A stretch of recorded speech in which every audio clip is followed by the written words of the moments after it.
Welcome to the Fierce Kind Mama of Multiples podcast. This podcast is for anyone raising multiples, twins, triplets, or more. I speak to inspiring parents of multiples who have healed from unexpected pregnancies and birthing experiences and who candidly share the highs and lows of raising multiples. I also speak to the professionals that work with multiple birth families. Together, we cover the practicalities of raising more than one baby at a time, as well as enhancing the emotional well-being of caregivers and children alike.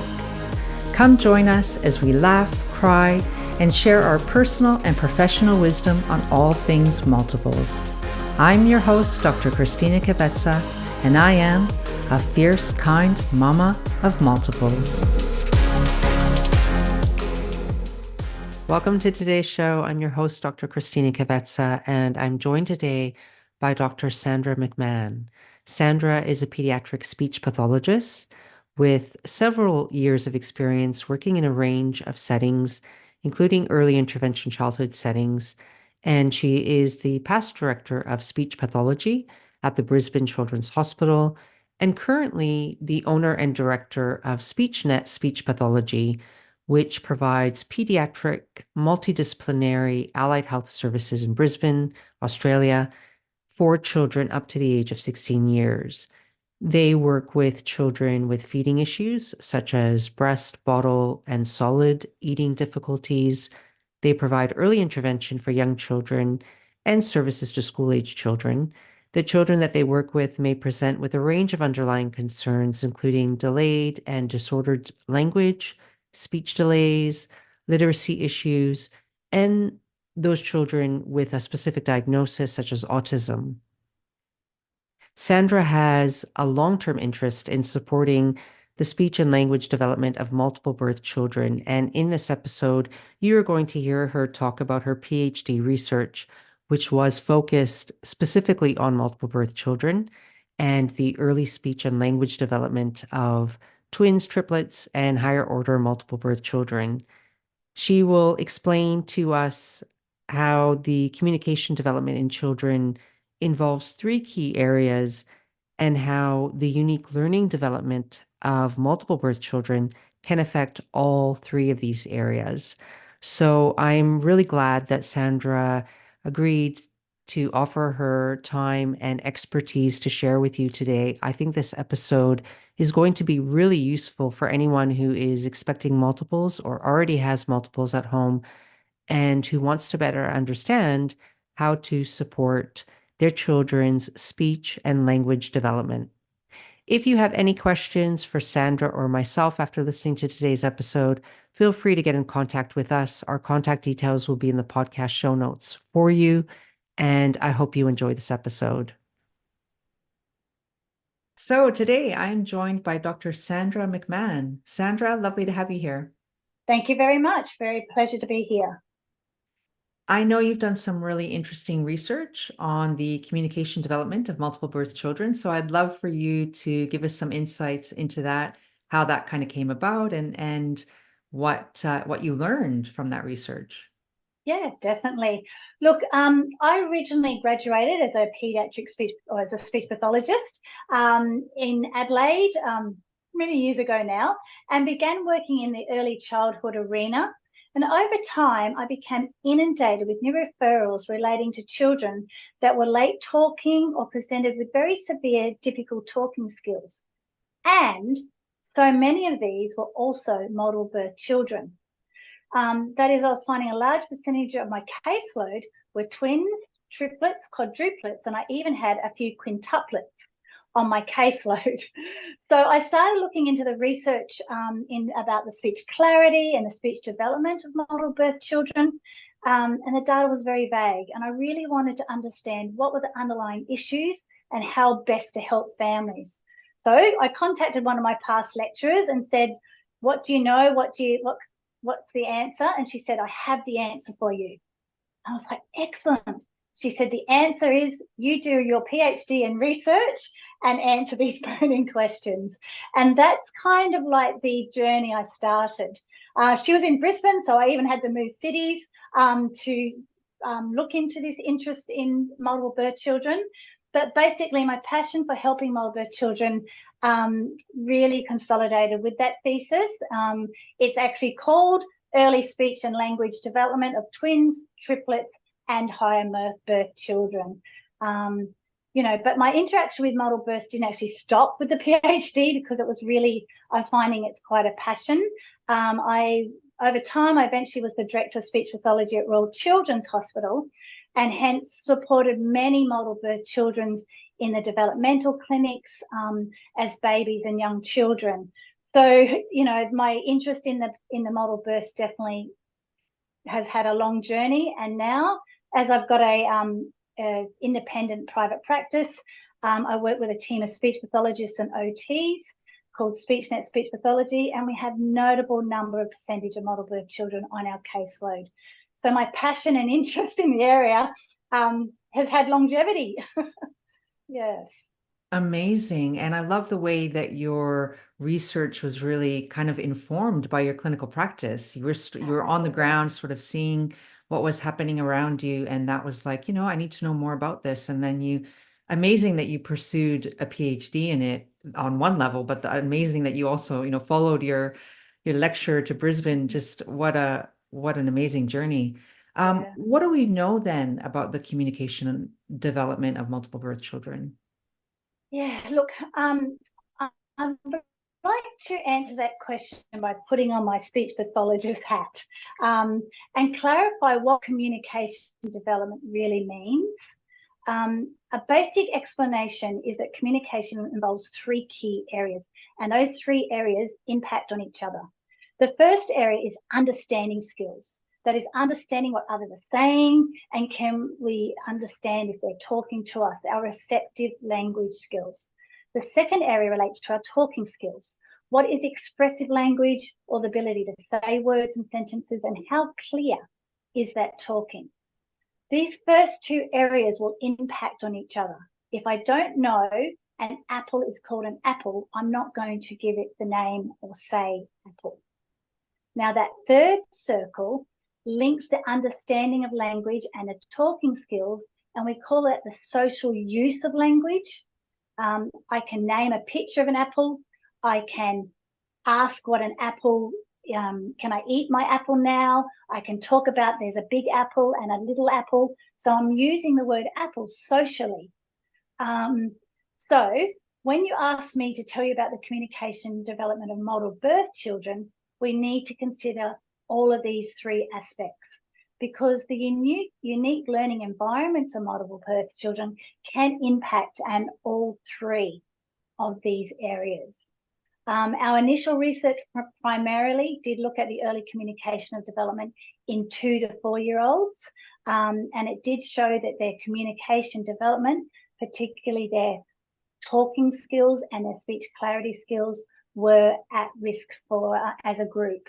It was particularly noted that they often had shorter or immature sentence usage.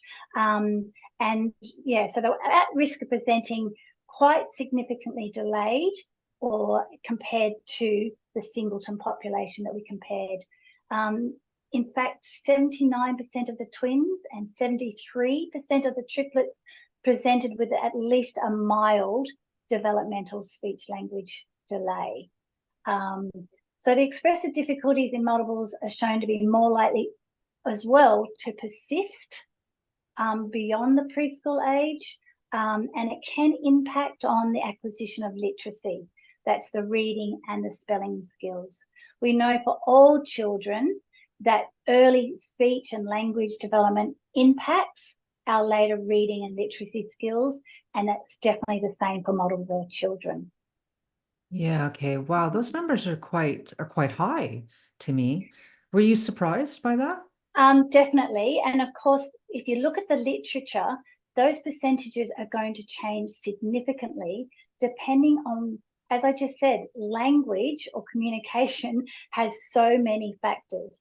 So that percentage of error is going to change depending on what aspect you're actually looking at. Yeah, okay. And do we have an understanding, or, does the literature, has there been enough research to understand why multiple birth children seem to have this propensity for, greater likelihood of these delays? Look, I think, again, we've got to look at those three factors. So we do know that it is the interaction and the use of language. We know that parenting is one of the main leaders in learning to communicate, and that learning environment, as many of your speakers and families are aware, is different in the multiple birth situation. So that impacts on that early communication development. Yeah. So what are some of the differences in the learning environment that you think have an influence?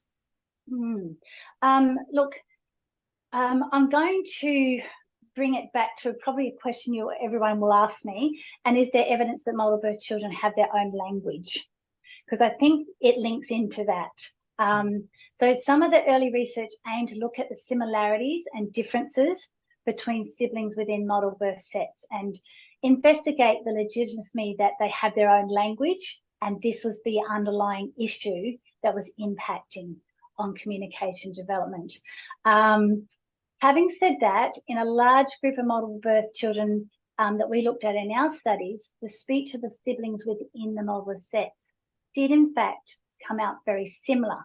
If one child had speech problems, such as a phonological delay, which means slow learning the rules of putting sounds together to get clear spoken words, so did the other child.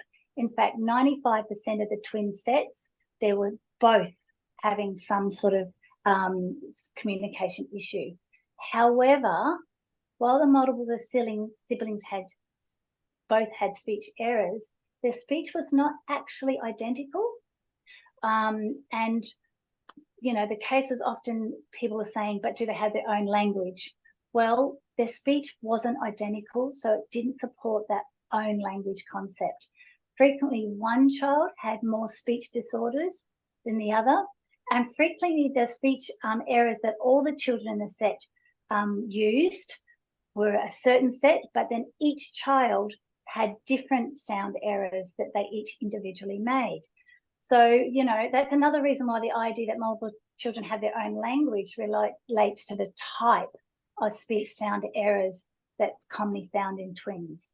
And higher multiple birth, the higher percentage of unusual or disordered speech than singletons. I hope that all made sense. But yeah, so underlying, basically they tended to have more of a disorder in their learning to communicate as opposed to a delay. Okay. Do you want me to elaborate on what disorder versus delay means? Yeah, that would be helpful. Okay, so look, let's just look at the learning of speech sounds. All children have developmental phonological processes.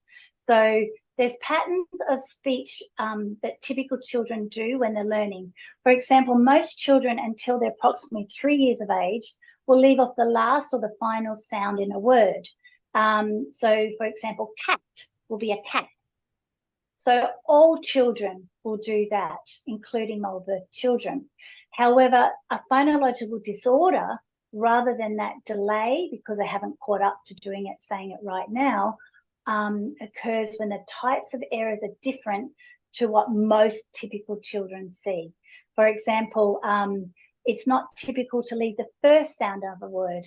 So saying "unny" or "bunny" is not typical. But we saw these non-typical errors more commonly in the multiple birth population. Okay.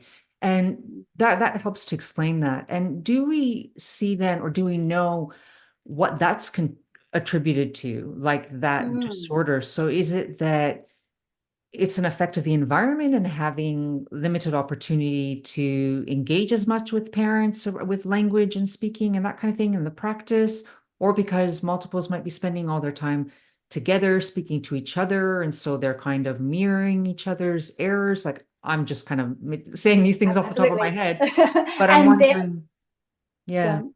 yeah, look, I think you're hitting on all definitely the areas that we need to sort of consider when we're looking at that. Because they're not using typical speech, that if a younger kid says a cat or cat, we're going to guess they mean cat. But because they're not using typical speech sound errors, the adult's not understanding them, or they're getting misinterpreted. So, you know, that means that if it looks more like they have their own language and we're not able to, I'm going to say, some families think it's kind of cute or interesting or fun that they're doing that. And so we think, oh, that's what twins do. They have their own language, as opposed to saying, oh, is there an underlying thing we need to address here and actually eliminate that as a concept? Yeah. Yes, okay. Look, some of our research did show that multiple birth children understood adult speech more than they understood their sibling speech in our research. In fact, the multiple birth children only found it easier to understand their brothers or sisters' unusual speech if it closely sounded similar to the adult words. Interesting, however, that the multiple birth children were able to understand their sibling speech better than other children of their same age. Yeah, right. Very That interesting. makes sense. Yeah. Yeah, it does. So Yeah. so rather than having their own language, because they're spending lots of time together and maybe making more familiar interactions, they're more likely that they understand each other's talking as opposed to have their own language. I think it's a bit like, you know, a husband and wife that spend a lot of time together, they can almost guess what they're going to say or what a situation's going to create. It's the same for the multiples. They're often in the same situation from day one or early all the way through. So they almost guess or can read the situation or what the other one might think or feel. Yes, yeah. And so as you were talking there, I was thinking back to what you were saying about the three elements or three Mm, parts. And it sounds to me, and please correct me if I'm wrong, because I'm just sort of guessing from what you've explained. mm. It sounds like the multiples don't have necessarily, or the problems lie more with the expression rather than the comprehension. Is that Yes, correct? yes. Generally, yes, but again, we have to say generally yes, Yes. because factors such as if I'm not listening and attending, because we said the social circle does Yeah. impact. If I'm not listening and attending, I'm not learning new things or not learning new words, or I'm not really understanding the nuances of a direction. So while the talking was stronger, sometimes the understanding needed to be supported and pushed because the other social and expressives can drag that circle down, if that makes sense. Yeah, So it does. when you're looking at families, it's very important to look at all three areas and understand how that's why I did my circles, they all interact. Mhm. You don't say that's okay if these two are dragging down or impacting. We need to work on all areas if it's great, if the understanding is okay, we want to keep that to be okay. So we need to also give parents ideas that even if they're not saying something, you've got to say the new things, that they're learning new things, not waiting till they're saying the easy things, if that makes sense. Yes. Yes, it Mm, does. Yes. mm. And so if we do have multiple children, multiple birth children that have speech problems, should they be separated in certain environments so that their speech problems are not reinforced by each other? I'm going to say that is like just an enormous question.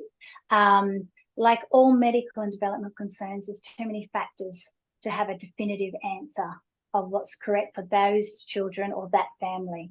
However, providing any child with at least some small or regular one-to-one adult time is known to be extremely important. So we aim to give families some techniques that they can utilize when the multiple birth children are separated, and techniques that they can apply when they're all together, so that we take into both considerations. If you have some one-on-one time with children with delayed speaking skills, it's a great chance to reinforce or model the correct sounds in your play and interaction. For example, if a child does say tar for car, if it's just the adult and one child interacting, the adult has time to emphasize, for example, the k sound. Oh, it's a car. It's your car, my car. And the child is still focused on you rather than being distracted by what the other children or child is doing. that Yeah. makes sense. So Yes, yeah, it does. so having some separate time or interacting one-on-one is very important for all children, and it's harder, but is really important if that can be set up for model birth children. Hi there, Fierce Kind Mama. Sorry to interrupt the discussion, but I have something to share with you that I know you're going to love. We're often told that parenting can be hard, and whether you're a soon-to-be or current parent of multiples, there is going to come a time when you will probably feel stressed, overwhelmed, or even worried about the future. That's why I've developed a free guide for parents just like you with my 5 top tips for handling stress and overwhelm. You can download it now from my website, fiercekindmama.com. Yeah, I agree with that 100%. And I think that is the constant challenge, isn't it, It is for many indeed. families with, Yes, even large families with singletons, finding that absolutely. individual time. But yeah, I can see the Absolutely. importance of that for language acquisition and development and skill. Absolutely. And as I sort of mentioned before, because it can be difficult to have extended or regular or frequent one-on-one with each individual children, building those early turn-taking skills in model birth families is probably more important than even in singleton families, because they're sort of more natural one-on-ones. So, so we often, parents will talk about, oh, one twin's more dominant, and we said that one can speak a bit better. So it's very important that we as adults in either the education setting or the home setting set up interaction styles so that each child does get a small window. So for example, if Johnny says, I want a blue car, we need to say, now wait, what does Sammy want? Sammy, and Johnny's saying he wants the red car. Let's wait. It's Sammy's turn to tell you, what color car do you want, Sammy? So making sure that that's teaching Johnny that Sammy has a turn or chance to say something. And it's also allowing Sammy, who may have some speech issues, time to work out, think of the word and say what they're wanting. So sort of having that adult lead, adult role model of ensuring that those social interactions in multiple birth children are set up very young. Yeah, and I can see so many benefits to that approach.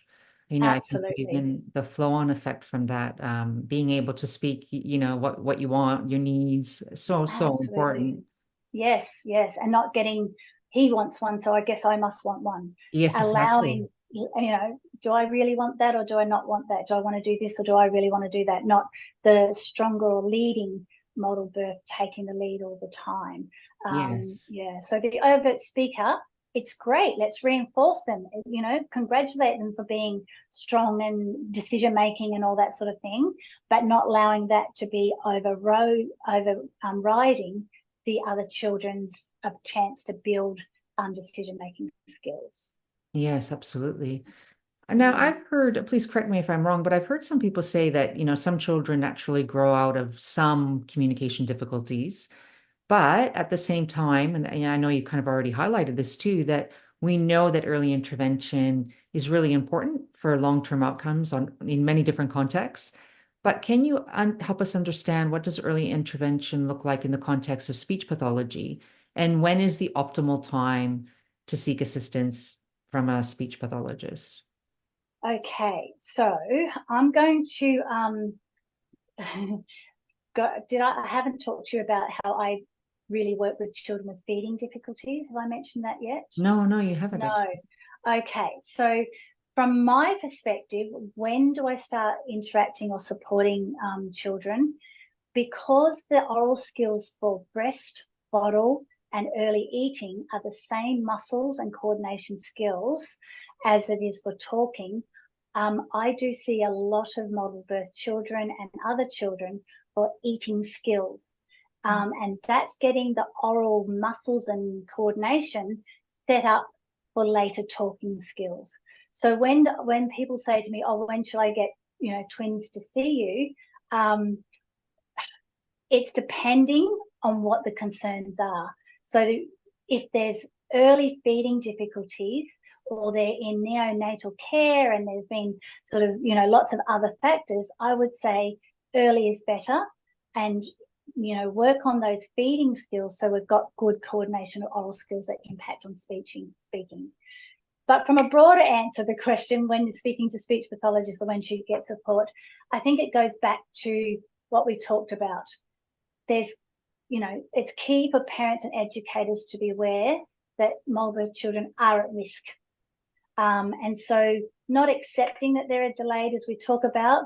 So rather than just accepting it, if there are risks, then come in and set up some input or at least get some information.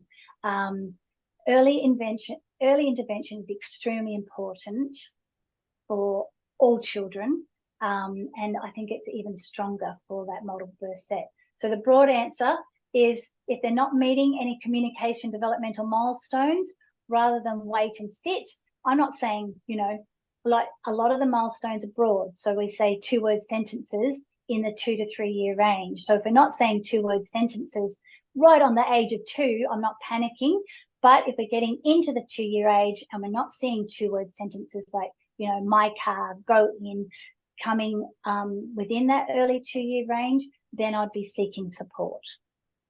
Yes, okay. Yeah, that makes a lot of sense. And when you were speaking about the feeding difficulties, I actually wondered what some of those would be at that early age. What are some of the things that people present with at that very early age? Yeah, sure. And again, because a lot of little ones that are multiple birth may be premature or low birth weight, may have had in utero, you know, we've got the big one and the little one, and there's all those factors. So it's the energy levels, it's the oral coordination.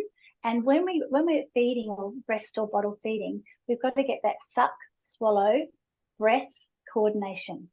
So we need to do the suck, suck, suck, swallow, breath, suck, suck, suck, swallow, breath. So a lot of the time, for whatever reason, they've got NG tubes in, they've got, you know, breathing support. There's been all those other factors there, or even their level of attention, their wake up times and all those sorts of things can impact on coordination. You know yourself, if you got to coordinate something, play a sport. If you're really tired, you're not going to coordinate that as well as if you're at peak energy levels. So all those factors will impact on it. Yeah. Okay, so if mother is breastfeeding and the baby is not taking in the milk, the breast milk, maybe kind of like stopping and spitting. I mean, I'm just trying to get a sense of what it looks like when would a mother or parent caregiver, when would they know, oh, this looks like a feeding difficulty, I should see a speech pathologist. If they've got really poor oral coordination, so they seem to be not, like I said, get that suck, swallow, breath pattern involved. Okay. If, again, we, and I, because I work in model dysmorphia team and I wouldn't do it any other way, we need to make sure we've got a dietitian involved. We may need another review by the pediatrician. We might need an ear, nose and throat specialist to jump in and make sure there's no tongue tie or, you know, there's no milk regurgitating through the nose and all those sort of factors. And then when it's here and down, you may need respiratory issues or the gastro team to come and play. Because if it's, maybe it's not that it's going in okay, which is the speechy helping, but once it's in, then we've got other issues that are causing, it feels yucky, it's hurting, so I'm refusing to feed. So, you know, it's basically, I'm trying to do feeding or dysphagia 101 here rather than, it's such a big area. Yes. I think the main thing I want to take away is that if there are concerns, then start with your GP or pediatrician, and frequently asking for a speech pathologist that specializes in feeding is a good next step. Yeah, so seeking out a specialist in feeding is going to be important, and that multidisciplinary approach, getting all absolutely the child or the children examined by different professionals to rule out other things that could be at play. Absolutely, yeah. And like, because we're talking feeding, sorry, and we're going down that feeding track, but again, we know that you know, model births might want to share foods, or what are you eating, what are you tasting. If I've got difficulties chewing, because I still haven't learned how to use my tongue to move food to the side and use up, down, chew. Some of the little ones that have late or delayed feeding difficulties will put it in the mouth and still try to swallow. So they might need more lumpy or soft foods and not ready for the chewy foods. But if my sibling, my other twin brother, is eating that yummy chewy foods, then that can be very difficult for the little one that can't eat the smooth food, that can only really eat smooth foods. So being aware of the, implications. And so what we all often do is talk about taste, and we can do other ways to interact with the joint feeding, rather than them feeling rejected, or I can't have it and he can, or those kinds of things. So yeah, so again, we've got to think about, with feeding, we've got the social, we've got taste, and we've got the understanding what the situation is to be able to help with that oromotor or feeding difficulties. Yes, yeah, that sounds like there again, it's so multi-layered and Absolutely. complex, and there can be many different things that sound like they could be contributing to difficulties that we might see in children who are feeding. But I think the important point from what I'm gathering from you is that's an early sign that potentially could affect language development and acquisition and skill, and so it needs to be looked at early. Absolutely, yes. And like, there's not a one-to-one. If you've got feeding difficulties, you're going to have speech and language Yes. difficulties. But the correlation or the implication is, let's work on that so we don't then end up with the speech and Yes. language difficulties. Yeah. Yeah, that importance of that early prevention. So Absolutely. I know that many listeners will be listening to this podcast and they might have real concerns. They might have, their children might be little bit older, maybe preschool, but they might have some real concerns about their children's communication and language skills. And that can create a lot of anxiety in families. I know I've heard parents say things like, oh, I'm worried my child or my children will fall behind at school, or they're going to struggle. And, they might not have even started school yet, but there's that worry because they've, they seem to be showing some difficulties early. So I'm wondering what advice you would give to parents who might have those thoughts and worries.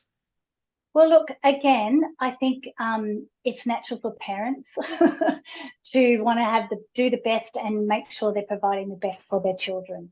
So I think take some pressure off yourself and look at the here and now.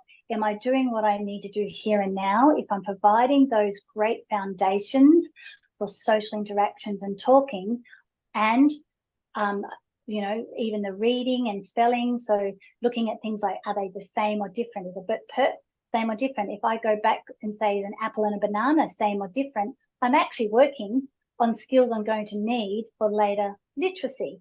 So if parents say, if I make sure all the foundation skills are going well, I'm doing the best I can to make sure I'm getting them ready for school.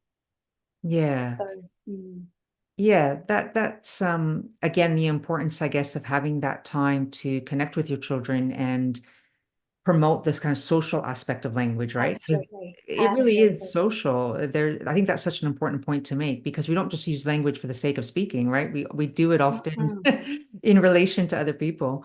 So Absolutely. And our speaking skills then directly, why do we read? We're reading to get more information. We're reading for entertainment. We're reading for learning. So, the literacy and communication, which is why speeches work on both, because they are so interrelated.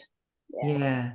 So where can people go if they want more information and assistance about understanding typical speech and language development in children, so that they can be more aware of if there is a problem in their multiple birth children? Where do they go for that kind of information?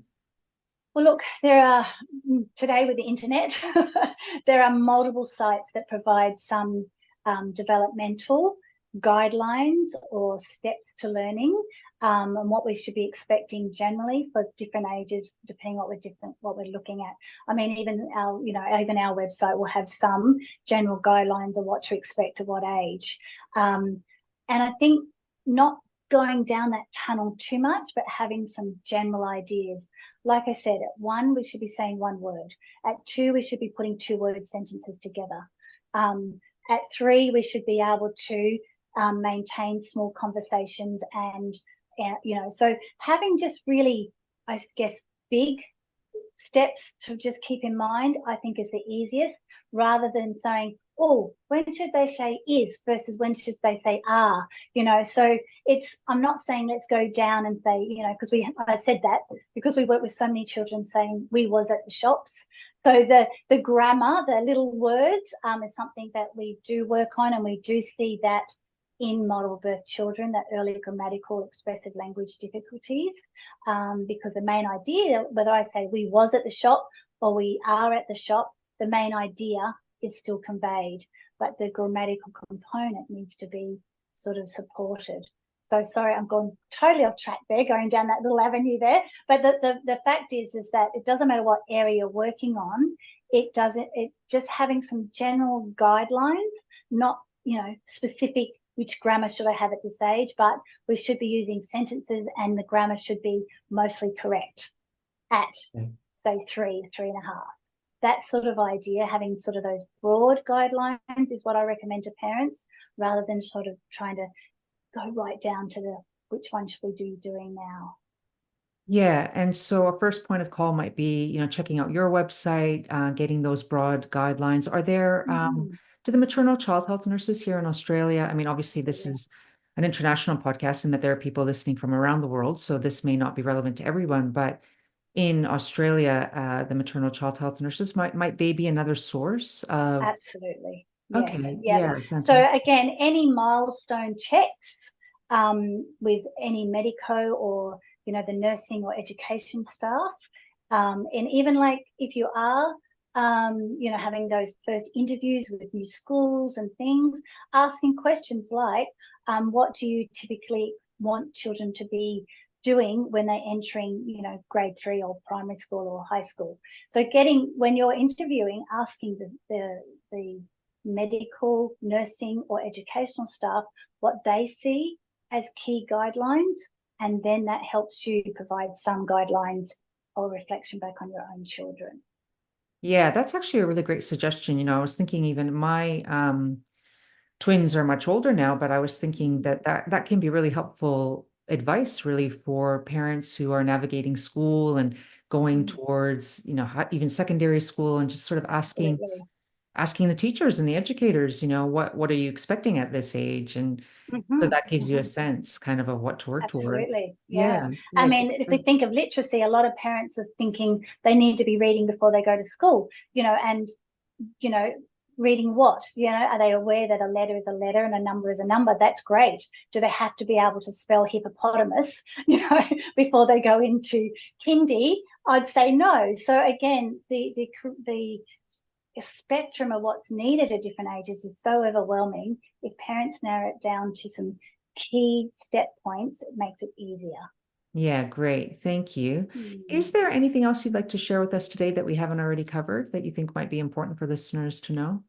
I think we've covered a lot, to be honest. Again, if I can just emphasize, I'm not pushing that all children should be seen by speech pathologists. All I'm saying is that early intervention has been shown to be key. So being aware of milestones and going into that is very important. And I think just again highlighting the concept of twin speech, it's often that there's a speech sound error or disorder. And so rather than letting it be and see if it grows out of it, maybe at least getting a touch base with a medico and or a speech pathologist to confirm, yeah, that's okay for now, or no, it's not. Yeah, I think that's such an important point, because really there's really no harm, right? And even just getting an initial consultation, putting your name on a wait list, and then just having that initial consultation if you are concerned about something, just to get that kind of confirmation and support if it's required. Yeah. And again, I'm not saying go on every wait list just in case, because you're probably aware many states in Australia, there are long wait lists to see speech pathologists. So it's if red flags or concerns pop up, then I'm saying yes, assess it and see if it's an issue, not let's do it just in case. Yeah, absolutely. So we'll definitely put your website and details in the podcast show notes for people. It was lovely to connect with you today. Thank you so much for being here. I hope I've given some useful information and not overloaded. Not at all. Thank you. It was wonderful. Thank you Thank so you much. very much. That was very good. Thank you. Cheers. Thanks for listening to today's episode.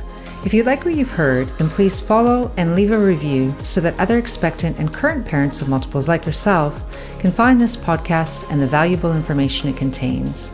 I'd be so very grateful if you left a review and shared this with anyone you think could benefit from listening. If you have a particular topic you'd like me to cover on this podcast, feel free to reach out to me via my website, fiercekindmama.com.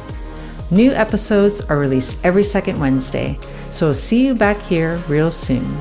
Any advice and information on this podcast is general only and has been prepared without taking into account your particular circumstances and needs.